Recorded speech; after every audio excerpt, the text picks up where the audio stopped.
Hello po mga kababayan, si Dante Maravillas.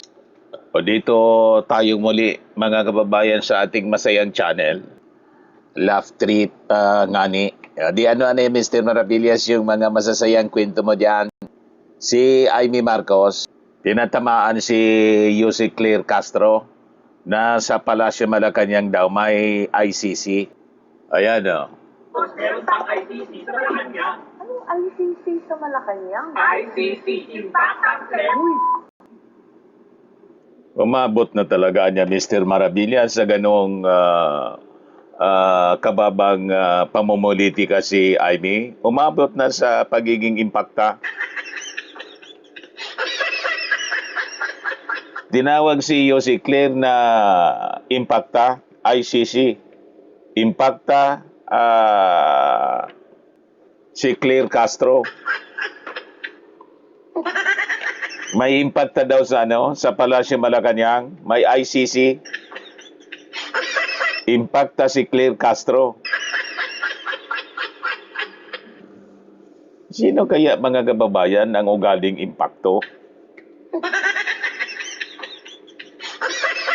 Hindi lang ugaling impacto, kundi nagdamit na impacto. Impacta pala. Gusto ninyong makita, mga kababayan, yung nagdamit ng impacta noong SONA? Ito, ipakita ko sa inyo.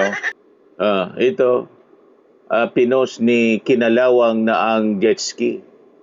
Sabi niya, liwanag at dilim. Senator Risa and demonic DDS Amy. Yan o. Buti pa si Risa, mga kababayan, naka-white at naka-pakpak ng angel. Si Amy Marcos naka-itim. At yung pakpak ni Lucifer. Hindi ako maigawa nun ha.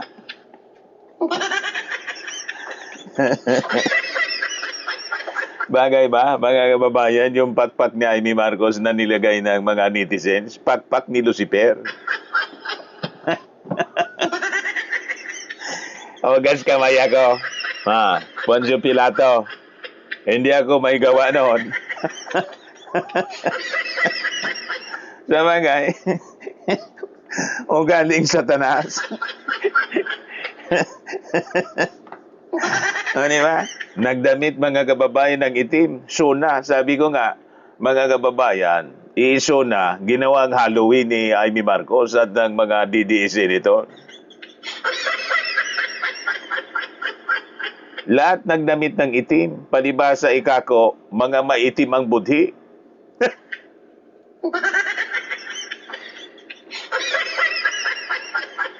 Alang, bagay na bagay kay Amy yung pakpak ni Lucifer. Ano? Diba, mga kababayan? Pati may bit-bit na bag na parang ang laman, mga kababayan, gamit pang kulam.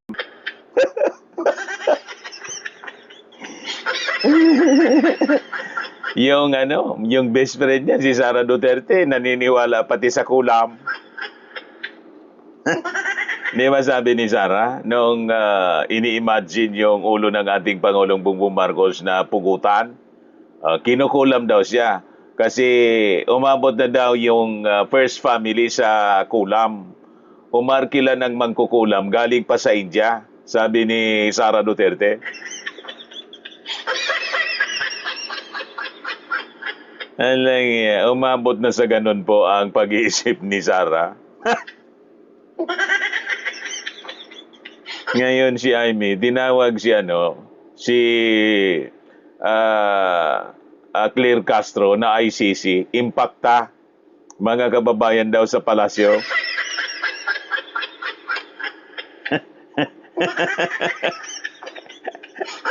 Ngayon, rumish back si Claire Castro. ICC equals impactang Claire Castro. Sabi ni Claire Castro, it takes one to know one. Back to you, Amy. Palace Press Officer Jose Claire Castro fired back at Senator Amy Marcos after Marcos released a video seemingly implying that the palace official was an impacta. Sabi ni Claire Castro, it takes one to know one. So ibig sabihin, kung impacta ang tingin ni Amy Marcos kay Claire Castro, kasi siya mismo ay isang impacta. Siya ay isang impacta. It takes one to know one niya. Parehas tayo impacta. Di ba? Mga kababayan, love trip na. Alang talagang buhay natin ito. Ganon katindi ang politika ngayon, nakakarindi. Nagsipaglabasan yung mga kampo ng kadiliman. Mga elemento ng impyerno. Naglabasan mga kababayan. Ito mga kababayan, post ni Ralph Isidore Zamora. Sabi niya, liwanag versus kadiliman. Sabi ni Efren Salaysay, ang kanilang suot, refleksyon ng kanilang budhi. Sabi ni Edwin Angeles Segovia, angel versus demon. O, di ba? Alam ng mga netizens kung sino yung impacta. Yung totoong impacta, kilalang kilala ng ating mga netizens.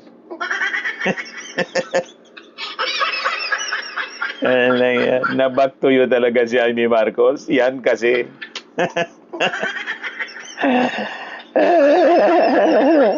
Ito, post ni Owen Joselino Abaya. Sabi niya dyan, patriotism is not measured by the Filipiniana you wear today, but by your authentic service to the nation and its people. Courtesy, Ses Orenia Drilon. Yung isa, yung matanda, si Wang Od. Yung isa, Bo Wang Od.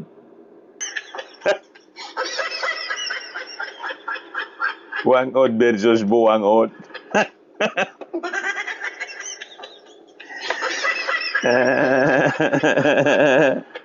Ito post mga kababayan ng isang tasang kape.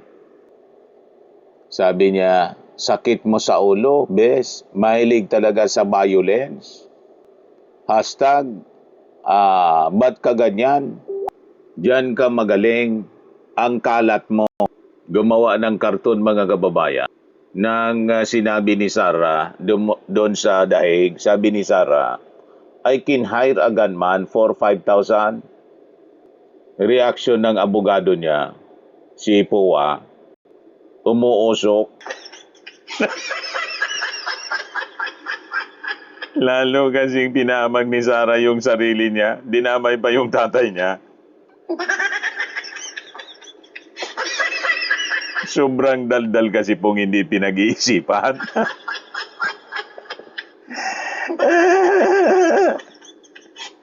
Kinonfirm yung ganyang pagiging violenting tao na nagbanta sa ating Pangulong ipapatay. Dinagdagan pa yung ebidensya ng prosecution sa Senado. Alagya talaga itong si Sara Duterte. Kaya sabi ni Margito pagbayan, Paksilika, nakapikit siya. Walang masabi tungkol sa Paksilika. Nakadilat nung presyo ng pag-hire ng gunman. No joke, no joke. Anyway, marami man siyang pambayad sa abogado mga kababayan. Yan lang sakit sa ulo. Dinidig niya yung sarili niya palagi. Lang yan talaga. Kaya sabi ni Mari Diang, magaling siya sa violence, pero hindi man lang alam ang Paksilika. Ang alam niya, si Paksulayka. Ah, di ba? Yun talaga, kilalang kilala niya. Si Pac Sulayka. Ito, post mga kababayan ng Explain PH. Sabi ni Explain the PH, POB, may surprise recitation. Factsili, bagsak sa oral recitation po. Hindi nakapag-review, hindi nakapag-prepare ng assignment. Yan kasi, inaubos yung oras sa kakalakwatsa.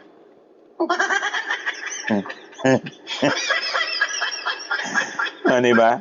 Mga kababayan, laging nasa paglakwatsa, kaya hindi naka-review. Hindi naka-prepare ng kanyang assignment. Nag-grading recitation. Bagsak. Ang nasabi, paksilik.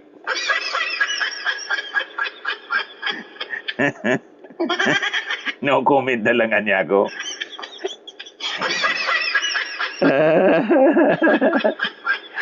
Di ba? O ito, post ni Mark Ian everyday. Bastusan ba? Ito, kaya ko din, sabi niya. Sabi niya dito sa kanyang post, paano kung si Jack Arguta ang nagtanong kay Sara Duterte about Paksilika?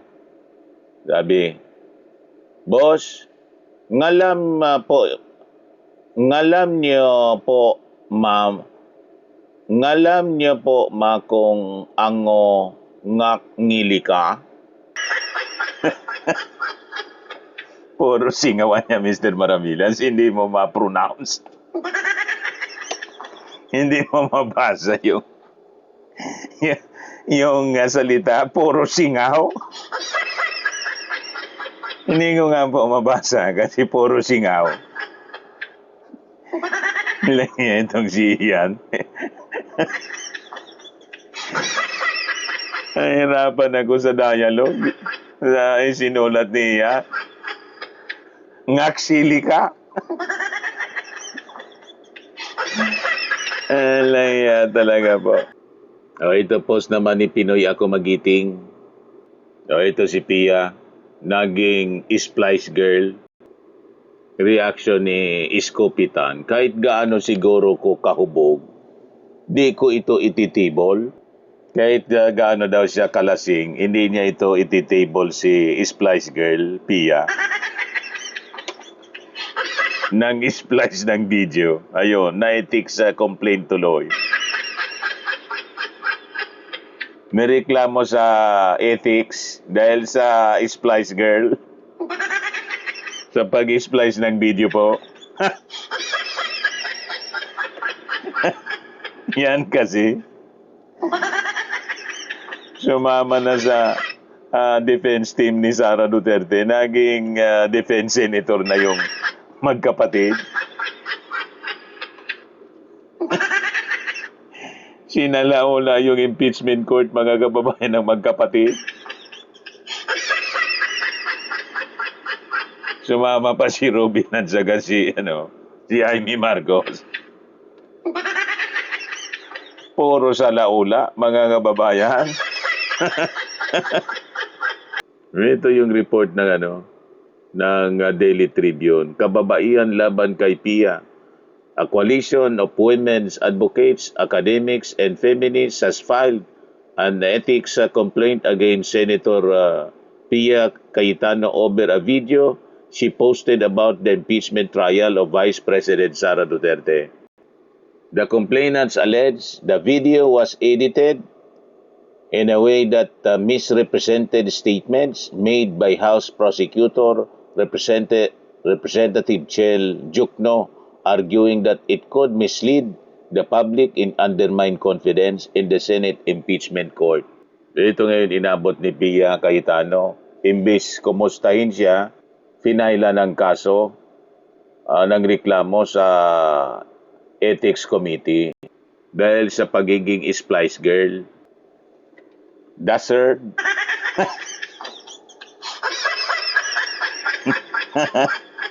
Deserved na deserved. Ito yung laro na Pinay Bobo ay Pinay Bobo. Pinay Henyo ay Pinoy Henyo. Paksili ka. Ano? Ano? Paksilik? Paksili? Wala, pas.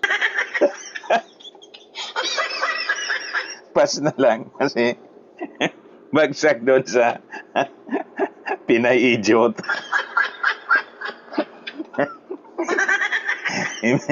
Imbes na Pinoy Henyo, naging Pinay Idiot. Ay, naku talaga mga kababayan. Ito post ni Angel Resurrection. Sabi na, you don't get it, Hari. Nagbabangka na mga taga Davao. O kahit walang ulan. Sabi kasi ni Hari, sa Davao City, mabilis na bumaba ang tubig. Patunay na epektibo ang proyekto. Ito yung aktual. Sabi diyan, iba na talaga ang Davao. Naging WPS na. Ayun, nagbangka na yung mga residente. Malamang sa susunod, pag uwi ni Sarah, ang magiging service niya, hindi na kotse, kundi jet ski.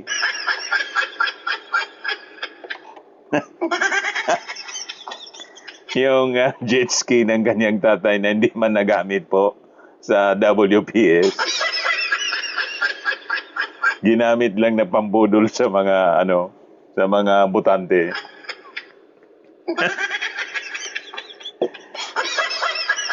Langya talaga po. Anyway, yan man lang ang ating mga naipong daft trip nga ni ngayon. Kung kayo po ay napasaya ng ating video ngayon, click subscribe po ninyo yung ating bagong channel, Love Trip Ngani. At hit the notification bell para lagi kayong updated sa mga masasayang kwento.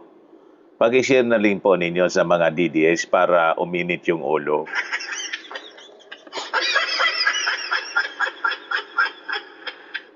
Amanos kayo. Bye-bye po, si Dante Maravillas.